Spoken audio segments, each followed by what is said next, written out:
What happens when loyalty, love, and royal duty collide in the most unexpected way?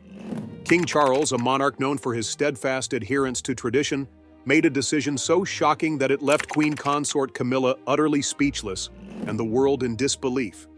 In a move that shook the very foundation of the royal family, Camilla was excluded from Charles's will, a revelation that sparked controversy, division, and speculation across the globe. But why would Charles, after years of unwavering partnership with Camilla, make such a monumental decision? Was this an act of necessity to protect the monarchy, or was it a personal statement about trust and loyalty? And how did a single incident involving the historic royal villa ignite a chain reaction that would redefine the dynamics of Britain's most famous family? As the dust settles, we unravel the story behind King Charles's controversial choice, the ripple effects within the royal household, and what this decision means for the monarchy's future. For years, Charles and Camilla's relationship had been a testament to perseverance and loyalty. Despite the public scrutiny and family tensions that had accompanied their union, Camilla had stood firmly by his side. She had weathered the storms of media backlash, earned her place within the family, and in many ways, redefined her role as Queen Consort. But now, the very foundation of that partnership seemed to have shifted. Behind the grandeur of palace walls, a storm was brewing, one that had been building for months, if not years. Camilla's reaction was one of sheer disbelief. It wasn't just the exclusion itself that stung, it was the implications it carried. To be left out of King Charles's will wasn't simply a legal matter. It was a deeply personal blow, one that reopened wounds she thought had healed. After years of navigating the delicate balance of royal life, how could this happen? What had changed so drastically in Charles's perspective? The decision didn't come from a single event. It was the culmination of mounting tensions, hidden frustrations, and moments of quiet reflection that had led Charles to this point. While his love for Camilla was never in question, his responsibility to the monarchy weighed heavily on his shoulders. The future of the institution he had vowed to protect was now at the forefront of his mind, overshadowing personal relationships. For the royal family, the implications of this decision were monumental. Behind the scenes, whispers of dissatisfaction had been growing louder, fueled by a single pivotal event that seemed to turn the tide: the royal villa incident. This historic property, steeped in generations of tradition, had become the epicenter of a scandal that few outside the palace could have anticipated. The royal villa had always held a special place within the monarchy. It wasn't just a property. It was a symbol of heritage, a place reserved for family gatherings and state events that underscored the unity and grandeur of the royal lineage. But in 2023, everything changed. Camilla, entrusted with overseeing many royal estates, made a decision that sent shockwaves through the family. Without consulting Charles or other senior members, she moved to claim the villa for her personal use, effectively removing it from the pool of properties designated for royal purposes. Her reasoning seemed straightforward enough. She believed she deserved a retreat free from interference. But for Charles, and particularly for Princess Anne, this was a breach of trust that couldn't be ignored.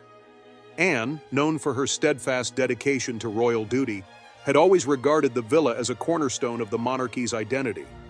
Camilla's actions were viewed as undermining not only tradition, but the very integrity of the royal family's shared legacy. The fallout was immediate. Tensions within the family escalated as members voiced their concerns privately, though no one spoke more passionately than Anne. Her frustration was palpable, and in moments of candor, she didn't hold back.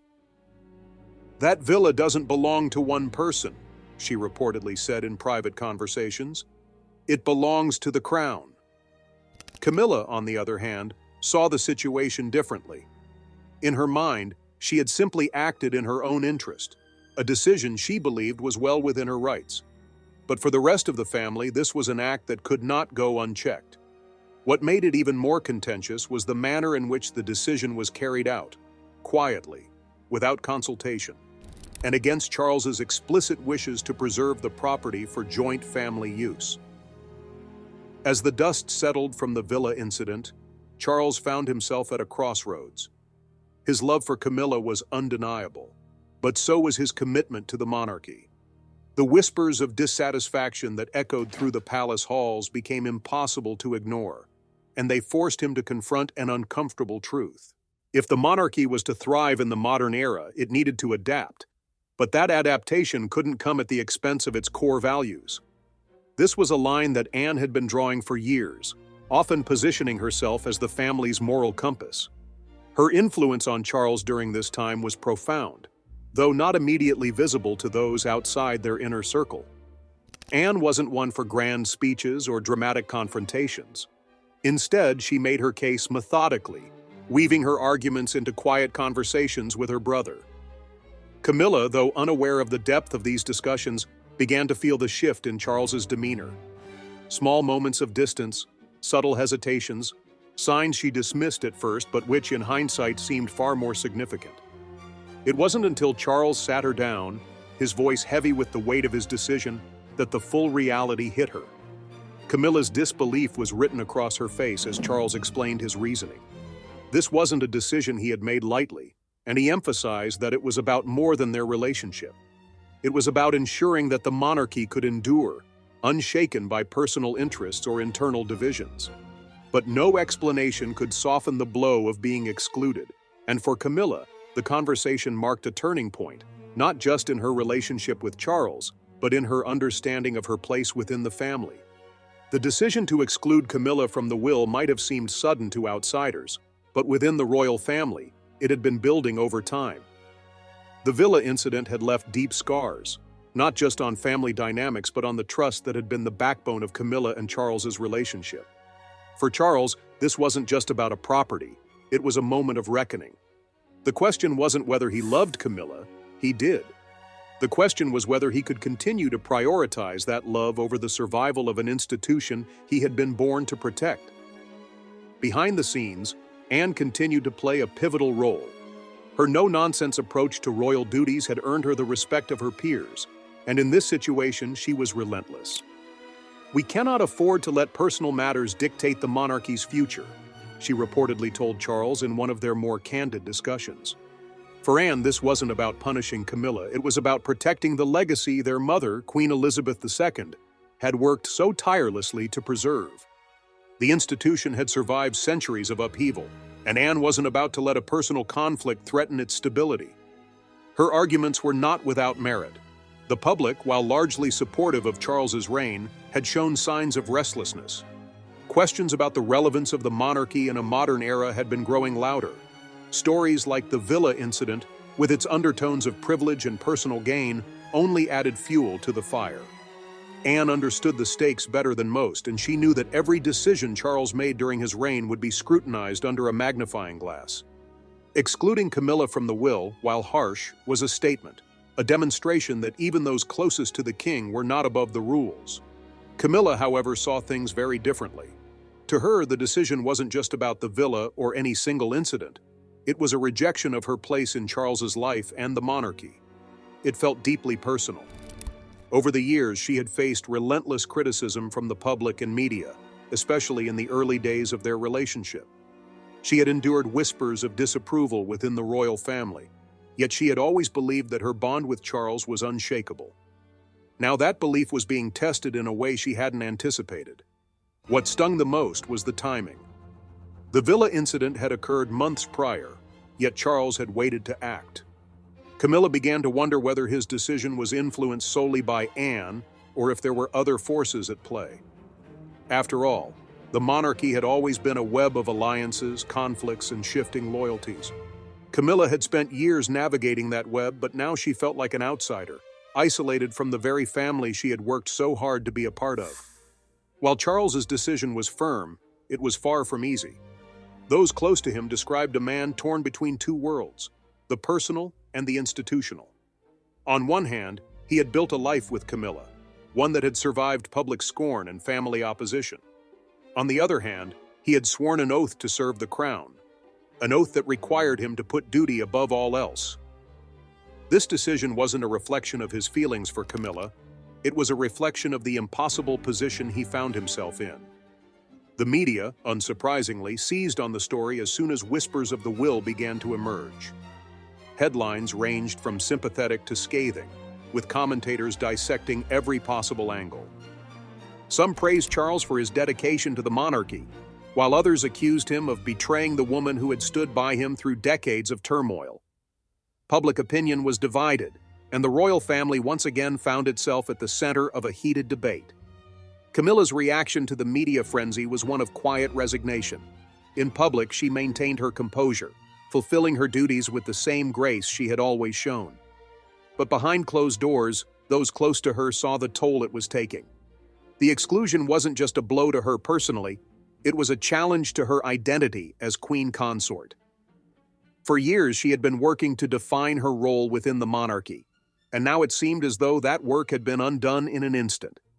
As the story unfolded, another question began to emerge. What would this mean for the future of the monarchy? Charles's decision was undeniably bold, but it also set a precedent that could have far-reaching consequences. By excluding Camilla, he was sending a message about the monarchy's priorities, a message that resonated not just within the family, but with the public as well. It was a reminder that the crown, not individual relationships, was the ultimate authority. Anne, ever pragmatic, viewed the fallout as a necessary evil. "The crown must always come first," she reportedly said during a private family meeting. Her words carried weight, not just because of her seniority, but because of her reputation as one of the most dedicated members of the royal family. Anne's commitment to the institution was unwavering, and in this instance, she believed she was acting in its best interest. Charles, however, couldn't ignore the emotional toll his decision had taken. While he stood by his choice, he was acutely aware of the rift it had created. Camilla, though outwardly composed, was struggling to come to terms with her new reality. For a relationship that had already weathered so much, this decision felt like a turning point, one that could either strengthen their bond or shatter it entirely. In the months that followed, the royal family worked to manage the fallout. Public appearances were carefully coordinated, and official statements were issued to downplay the controversy. But behind the polished facade, the tension was palpable. Camilla's position within the family had been irrevocably altered, and the dynamics of the monarchy were shifting in ways that no one could fully predict. For Charles, the decision marked the beginning of a new chapter in his reign. It was a chapter defined not by personal relationships, but by his vision for the monarchy's future. The question now was whether that vision could withstand the pressures of modernity, public scrutiny, and the complexities of family loyalty. As the ripples of King Charles's decision spread through the royal family, the consequences began to take shape in ways few could have predicted. Publicly, everything seems under control. Appearances were carefully orchestrated, and the narrative was tightly managed. But within the family, cracks in the foundation were becoming more apparent. Relationships that had already been fragile were now strained to their limits, with Camilla at the center of it all. For Charles, the conflict was far from over. While he stood by his decision, he couldn't escape the emotional weight it carried. He had always been a man deeply influenced by those closest to him, and in this case, Princess Anne's voice had been impossible to ignore. Her perspective, grounded in years of dedication to the crown, had been instrumental in shaping his actions. Yet, as he reflected on the fallout, Charles couldn't help but question whether the price of safeguarding the monarchy was too high. Camilla, for her part, had become increasingly isolated. The tight-knit network of support she once relied on felt distant, as if the bonds that held the family together were slowly unraveling. It wasn't just the exclusion from the will that hurt, it was the implication that she was no longer a vital part of the monarchy's future. For someone who had fought so hard to gain acceptance within the family, this was a devastating blow. Behind closed doors, Camilla's frustrations simmered. In moments of vulnerability, she confided in close friends, expressing her disbelief at how quickly things had changed. "After everything we've been through, I never thought it would come to this," she reportedly said during one conversation. Her words were tinged with a mix of sadness and defiance, a reflection of the complicated emotions she was grappling with. At the heart of the conflict was a fundamental difference in perspective. For Charles and Anne, the decision was about ensuring the monarchy's long-term stability. They saw it as a necessary step, albeit a painful one, to preserve the institution's legacy. For Camilla, however, it felt deeply personal. a rejection of her contributions and sacrifices. The tension between these viewpoints created an undercurrent of unease that lingered in every interaction. The media, meanwhile, continued to fan the flames of controversy. Speculation about the royal family's internal dynamics was rampant, with headlines ranging from sympathetic to sensational. Some articles portrayed Camilla as a victim of circumstance, caught in a struggle between tradition and modernity. Others painted her as a divisive figure whose actions had led to her own downfall. The truth, as always, was far more complex, but that nuance was often lost in the frenzy of public opinion. Anne remained steadfast in her resolve. For her, the decision wasn't just about Camilla or the villa incident. It was about setting a precedent. The monarchy, in her view, needed to project strength and unity, especially in an era where public scrutiny was at an all-time high. "If we can't protect the integrity of the institution, what are we even doing?" she reportedly said during a private discussion with Charles. Her words carried a gravity that was hard to dismiss, even for those who disagreed with her. This wasn't the first time Anne had found herself at odds with members of the family, but her ability to stay focused on the bigger picture had always been her strength. While others were caught up in the emotional fallout, Anne was already thinking about the future, how to rebuild trust, how to ensure that similar conflicts didn't arise again, and how to maintain the monarchy's relevance in an ever-changing world. Charles, however, struggled to find the same clarity. His decision, while calculated, had left him feeling conflicted. On one hand, he believed he had done what was necessary to protect the monarchy. On the other hand, he couldn't ignore the growing rift it had created with Camilla. Their once unbreakable partnership now felt fragile, as if it were teetering on the edge of collapse. In an effort to address the situation, Charles sought advice from his closest confidants. Their perspectives varied, but a common theme emerged: the importance of communication. If Charles and Camilla were to move forward, they needed to confront their differences head-on. Avoiding the issue, as tempting as it might have been, would only allow the divide to deepen. And so, one evening, Charles approached Camilla with the intention of having an honest conversation. The atmosphere was tense, the weight of unspoken words hanging heavy in the air. For the first time in months, they laid everything bare: their frustrations, their fears, and their hopes for the future. Camilla spoke of her sense of betrayal, while Charles explained the immense pressure he felt to balance personal loyalty with his duty to the crown. It was not an easy conversation. Emotions ran high, and there were moments of anger and hurt. But beneath it all, there was also a shared understanding of the unique challenges they faced. They were not just a husband and wife navigating personal conflict. They were public figures whose every decision carried implications far beyond their private lives.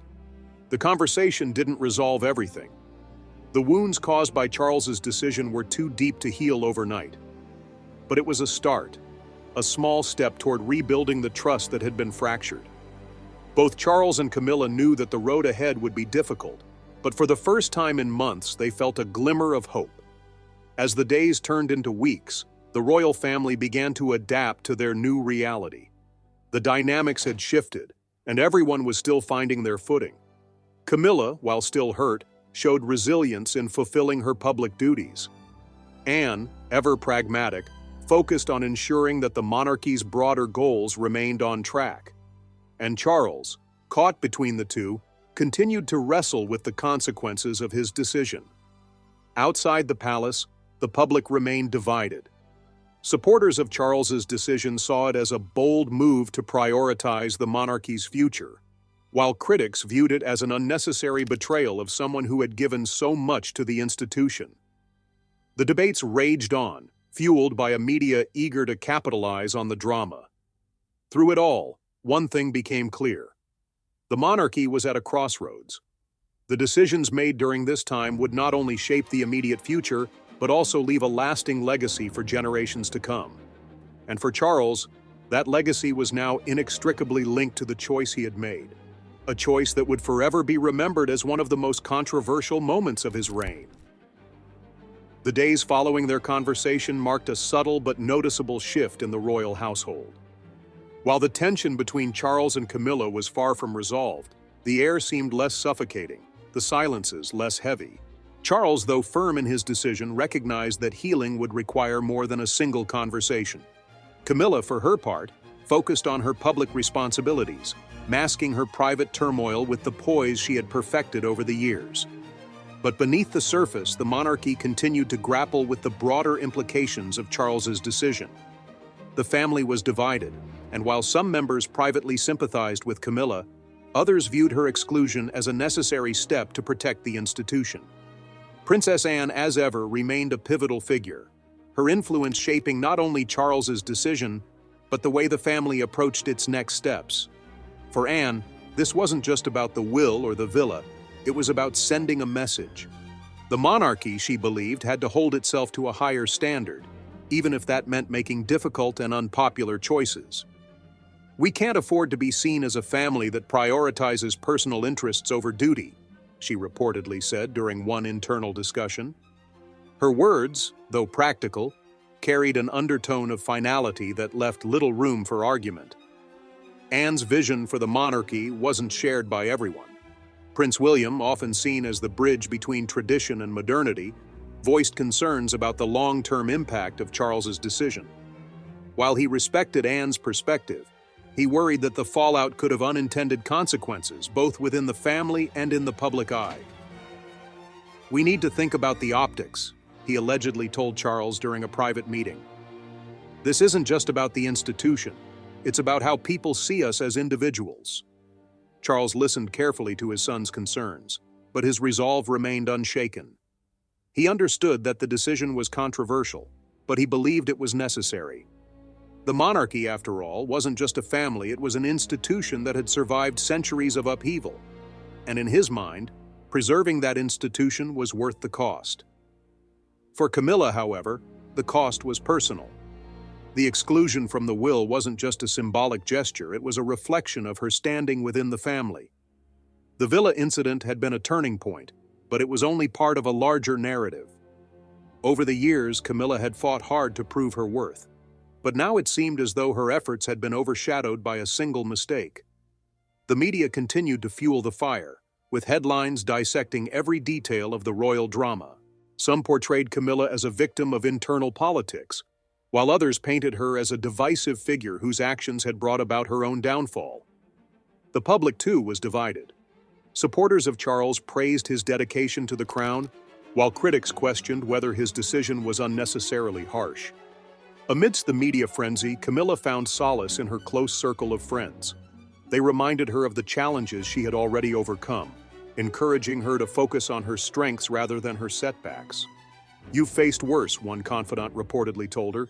"This is just another storm, and you'll weather it like you always have." Camilla's public appearances became a study in resilience. At royal engagements, she smiled graciously, her composure never faltering. But those who knew her well could see the strain behind her eyes, the weight of the situation pressing down on her. The relationship she had worked so hard to build with Charles now felt uncertain, and the question of what came next loomed large. Charles, too, felt the weight of uncertainty. His decision had been driven by a desire to protect the monarchy, but he couldn't ignore the personal cost. The bond he shared with Camilla, once a source of strength, now felt fragile. In private moments, he wondered whether he had made the right choice. But those moments were fleeting. Charles was a man of conviction, and once he made a decision, he rarely looked back. The ripple effects of Charles's choice extended beyond the family. Within the royal household, staff members whispered about the growing tensions, careful not to overstep their boundaries. Advisors worked tirelessly to manage the public narrative, crafting statements that balanced transparency with discretion. The monarchy, always a beacon of tradition, was now navigating uncharted territory, and the stakes had never been higher. As the months passed, the family's focus began to shift. Anne, ever pragmatic, spearheaded efforts to reinforce the monarchy's public image. She worked closely with Charles, advising him on how to address the growing scrutiny. Her approach was simple: focus on the future, not the past. "The public doesn't need to know every detail," she reportedly told him. "They just need to see that we're united." But unity was easier said than done. The fractures within the family couldn't be ignored, and while everyone was committed to the crown, their individual loyalties were often at odds. William, for instance, found himself torn between his role as heir and his personal feelings about his stepmother. While he respected her contributions to the family, he couldn't ignore the tension her actions had caused. For Camilla, the challenge was twofold. Not only did she have to navigate her changing role within the family, but she also had to contend with the public's perception of her. The villa incident had cast a long shadow, and rebuilding trust wouldn't happen overnight. But Camilla was no stranger to adversity. She had faced criticism before, and she was determined to rise above it once again. Through it all, Charles remained steadfast in his vision for the monarchy. He believed in the importance of tradition, but he also recognized the need for evolution. His decision to exclude Camilla from the will, while painful, was a reflection of that balance. It was a statement that the monarchy's future couldn't be compromised, even for those closest to him. Yet even as Charles looked ahead, he couldn't ignore the whispers of doubt that lingered in the back of his mind. Had he made the right choice? Or had he sacrificed too much in the name of duty? These questions, though unspoken, were ever present, a reminder of the complexity of his role. The royal family, for all its history and grandeur, was still a family. And like any family, it was shaped by its conflicts, its compromises, and its moments of reconciliation. Charles's decision, though monumental, was just one chapter in a story that was still unfolding. As the royal family settled into the new reality Charles's decision had created, the complexities of their relationships became increasingly evident. For Charles, the weight of his choice lingered like a shadow, both grounding him in his convictions and haunting him with its consequences. Camilla, though outwardly composed, struggled with the emotional fallout. Their once solid partnership now felt fragile, as if held together by shared history rather than mutual understanding. Behind the scenes, the monarchy worked tirelessly to project an image of unity. Public appearances were meticulously planned, ensuring that any tension remained hidden from view. Camilla, as always, carried herself with poise, but those closest to her could see the cracks beneath the surface. She had spent years carving out her place within the royal family, and now it felt as though that progress had been undone with a single stroke of Charles's pen. For the public, the drama surrounding Charles's decision became a symbol of the monarchy's evolving nature. Supporters saw it as evidence of a modernized institution willing to make tough choices, even at personal cost. Critics, however, viewed it as a cold and calculated move, one that prioritized tradition over compassion. This divide in opinion reflected a broader question that had been simmering for years. What role should the monarchy play in a rapidly changing world? Anne, ever the pragmatist, remained focused on the monarchy's long-term stability. Her influence, while understated, was undeniable. She worked closely with Charles, helping him navigate the fallout while reinforcing the importance of his decision. "The monarchy has always been about continuity," she reportedly told him during one of their many late-night discussions. "We have to think about what comes next, not just what's happening now." Camilla, meanwhile, found herself at a crossroads. The exclusion from Charles's will was a clear signal that her role within the family had changed, but what that meant for her future was less certain. While she remained committed to her public duties, the personal strain was evident. Those who interacted with her noted a subtle shift in her demeanor, a quiet determination tempered by a lingering sadness. For Charles, the tension between his personal life and his duty to the crown was nothing new. As a young prince, he had often struggled to balance his own desires with the expectations placed upon him. Now, as king, that struggle had taken on a new dimension. His decision to exclude Camilla wasn't just about the villa or any single incident, it was about setting a precedent, one that would define his reign and perhaps the monarchy itself. The media continued to play a central role in shaping the narrative. Every public appearance, every comment, and every subtle gesture was analyzed and dissected. The story of Charles's decision became more than just a royal drama. It was a reflection of the tensions that had long existed within the institution. For some, it was a vindication of the monarchy's enduring strength. For others, it was a reminder of its inherent flaws. As time passed, the immediate frenzy began to subside, but the questions remained. How would this decision impact the monarchy's future? Would it strengthen the institution, or would it sow seeds of division that could not be undone? These questions, while impossible to answer definitively, loomed large over the royal family. Charles, for his part, began to focus on the broader implications of his reign. His vision for the monarchy was one of tradition tempered by modernity, a delicate balance that required careful navigation. While his decision to exclude Camilla was controversial, he believed it was a necessary step to ensure the institution's longevity. The crown, after all, was bigger than any one individual, even the Queen Consort. Camilla's journey, however, was far from over. Despite the challenges she faced, she remained determined to prove her worth. She threw herself into her royal duties, using them as a means of rebuilding her public image and reaffirming her commitment to the crown. Her resilience, though tested, became a defining characteristic, one that earned her quiet respect from those who had once doubted her. Within the family, the dynamics continued to shift. William, always cautious about the monarchy's image, worked to bridge the divide between tradition and modernity. His role as heir to the throne placed him in a unique position, one that required him to navigate the complexities of his father's decisions while preparing for his own future as king. Anne, ever the steady hand, remained a source of guidance and stability. Her commitment to the monarchy's core values was unwavering, and her influence on Charles was evident in many of the decisions he made. Yet even Anne couldn't ignore the toll the situation had taken on the family. She often found herself reflecting on the cost of their choices, not just to the monarchy, but to their personal relationships as well. For Charles, the road ahead was filled with challenges. His reign had already been marked by controversy, and the decisions he made in the coming years would shape his legacy. Yet despite the difficulties, he remained resolute. The monarchy, as he often reminded himself, was an institution built to endure. Its survival depended on its ability to adapt, even in the face of personal sacrifice. As the royal family looked to the future, one thing was clear. The decision to exclude Camilla from Charles's will would remain a defining moment in their history. It was a choice that highlighted the delicate balance between duty and loyalty, tradition and change. Whether it would be remembered as a bold step forward or a misstep that deepened the family's divides, only time would tell. But for now, the family pressed on, united in their shared commitment to the crown. Camilla continued to fulfill her role with grace and determination, even as she grappled with the lingering effects of Charles's decision. Anne remained a steadfast advocate for the monarchy's core values, her influence shaping the family's path forward.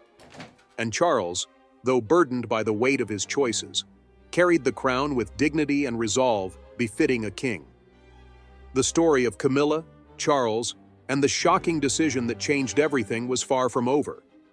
It was a reminder that even within the grandeur of the monarchy, the challenges of love, loyalty, and duty were universal. And as the family faced the uncertainties of the future, they did so with the knowledge that their actions, for better or worse, would shape the legacy of the crown for generations to come. With that, we have reached the end of today's video. If you have come that far with us, check out other videos on the channel